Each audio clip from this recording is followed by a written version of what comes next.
And yes, we are so back for our difficult round. Ito po si Alwin Ignacio, the Diva that you love. Kasama ko ang aking kaibigang bonggang-bongga. Glenn si Bongga! Ito po ang The KT Show, ang taray na talakayan showbiz edition. Of course, alam na naman natin that everything is coming up roses for Janine Gutierrez at Jericho Rosales. Yes. Marami na nga ang nananalig na seryosong-seryoso na ang kanilang relasyon. At isang patotoo dito ay noong media conference para sa kanilang Lavender Fields drama, hinabi ni Janine Gutierrez doon na maliwanag na ang kanyang buhay. At ang katabi niya noon ay si Jericho Rosales. So, alam na. At si Jericho Rosales, ang tingin naman kay Janine Gutierrez ay everyone loves her. So, ergo, he loves Janine as well. At isang magandang patotoo ng pagbabahala na ito, kaibigan Glenn, ikwento mo itong nakaraang karawan ni Madam Pelita Corrales. Ano ba ang naganap dyan?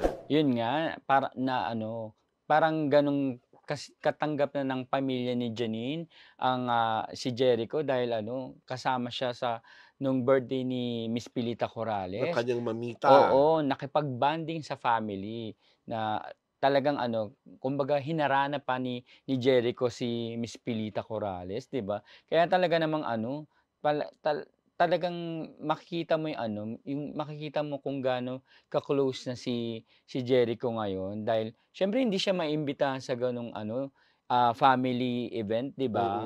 Kung hindi naman pa sila ganong ka-close. Oo. At kung titignan niyo ang pangyayari, ito buhay na pakatotoo na talagang seryoso na nga talaga silang dalawa sa isa't isa. Kasi hindi lang meet the parents meet the entire family. Ang ginawa ni Jericho Rosales doon sa kaarawan ni Mamita Pilita. At saka lagi sila magkatabi ni Janine Yes. dun sa birthday party. At kahit naman nung media conference, Yun nga, parang may magnet si Janine. Kung nasaan si Janine, maya-maya andyan na si Jericho. Yun nga gusto ko itanong sa'yo, 'di ba? Action speaks louder than Ay, words, 'di ba? So, ikaw nasaksihan mo Loud yun. na loudest! Hindi na nga nila kailangan sabihin na sila. Talagang kahit sa angulo tignan, silang na talaga. And what is wonderful is that hindi naman kinatanggi ni Jericho na talagang they are close. That he is smitten. That there's something so special about this beautiful woman. And Janine Gutierrez feels that way as well. At hindi mo nararamdaman, di ba, noong una, parang iniisip natin gimmick para pag-usapan ng show. Dahil Hindi po. As a personal observation, the gestures are so genuine. Talagang totoong-totoo that they make each other happy.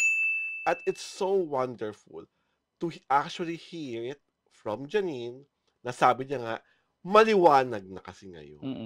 At kung ano ba na maliwanag na yon, alam na natin. Correct. Diba? So sa akin, I look forward that many people will watch Lavender Fields.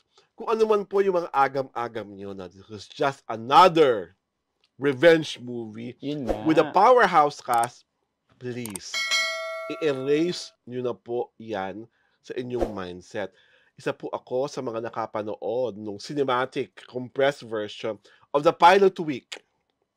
At ang makasabi ko lang po, clap, clap, clap.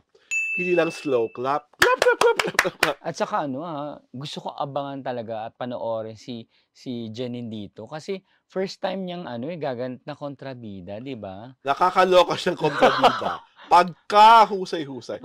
Sabi ko nga po kasi sinulat ko, kung buhay pa si Sherry Hill, itong mga panahon na to, at napanood niya itong Lavender Fields, tiyak siya mismo ang magkasabi na ang tagapagmana ng corona ko sa pagiging mayayaman, aristokratika, at malditang kontrabida ay ang natatangi si Janine Gutierrez. Yung kontrabida pero may class. Oo. At boy, she is so sexy here.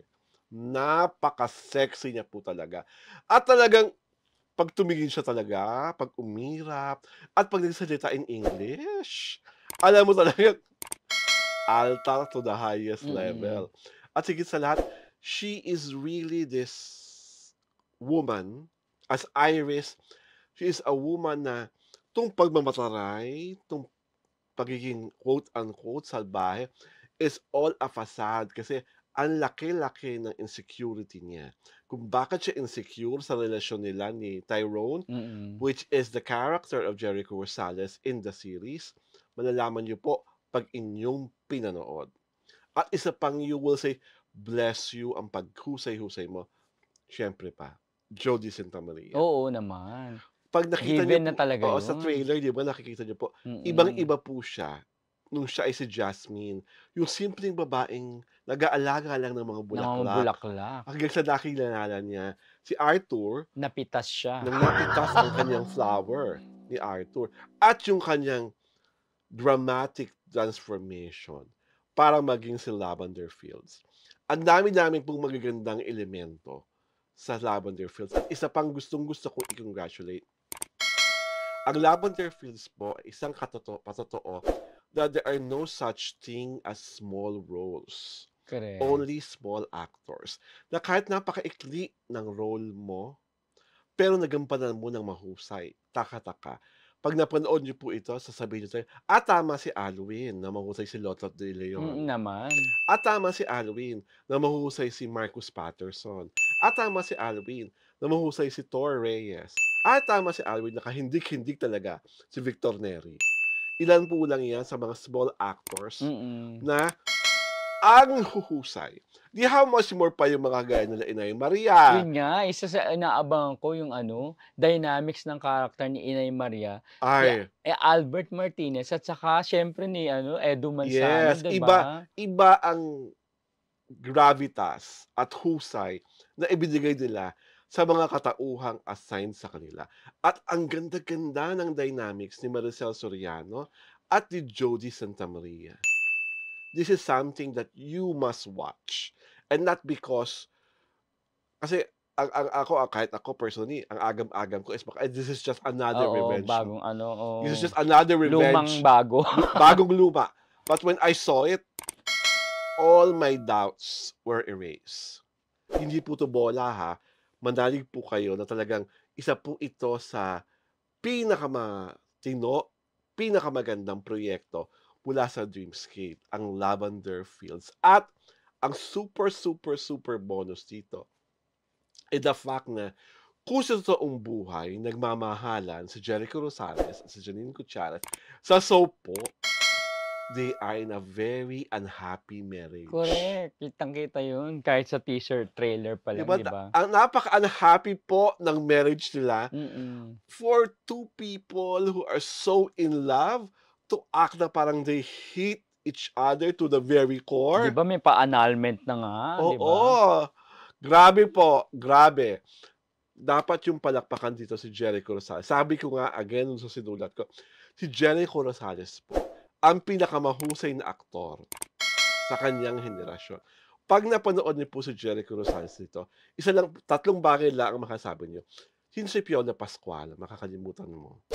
Sino si John Lloyd Cruz? Lalo na makakalimutan. At lalo yung makakalimutan. Sino ka si Joshua Garcia? Ganun po kahusay si Jericho Rosales rito. Bar none. Sabi ko, talagang ilang taon siyang namahinga. Yun pala, ito talaga yung papel na magpapakita sa ating lahat. Na may pasabog. Pasabog. At ang mas magandang pasabog, welcome siya sa Gutierrez family. Tama. Hindi ba kaibigan, Glenn? Oo nga. Ako, I don't see any reason why the Gutierrez family is going to doubt his sincerity and his intentions kay Janine. Kasi si Echo ever since, diba, talagang pag nagmahal siya, todo. Diba? Buong puso at kaluluwa, ibinibigay niya doon sa babaeng minamahal niya. Saka magandang aksyon na pumunta ka at hinarana mo yung lola, di ba? Na sabi niya pa nga kay Pilita nun, kinakanta ng nanay niya yung mga kanta ni Pilita. Di ba? Ganun ang mga paandar. Gayahin yung ganun mga payadi kung paano ka lalong maiindi sa pamilya ng babaeng minamahal mo. Parang nililigaw mo rin ang pamilya, di ba? Tama! At dahil dyan, inaanyayahan na po namin kayong mag-subscribe sa aming YouTube channel sa Diaryo Torada. At syempre pa, sundan niyo kami sa aming Facebook pahina sa Diaryo Torada rin. Ang The Kitty Show ay mapapanood niyo po tuwing Sabado at Linggo. Kaya kayo, inaanyayahan namin manood, tumutok, at syempre pa, para hindi kayo maiskupan, hindi ba naman? Tama. Ito po si Alwin Ignacio, The Live That You Love. Kasama ko ang aking kaibigang bonggang-bongga. Lency Bongga. Ito po ang The Kitty Show, ang Taria at Halakin Showbiz Edition. Magandang linggo po sa ating Yes. lahat. Happy Sunday! We love you guys! We love you. Thank you sa panonood.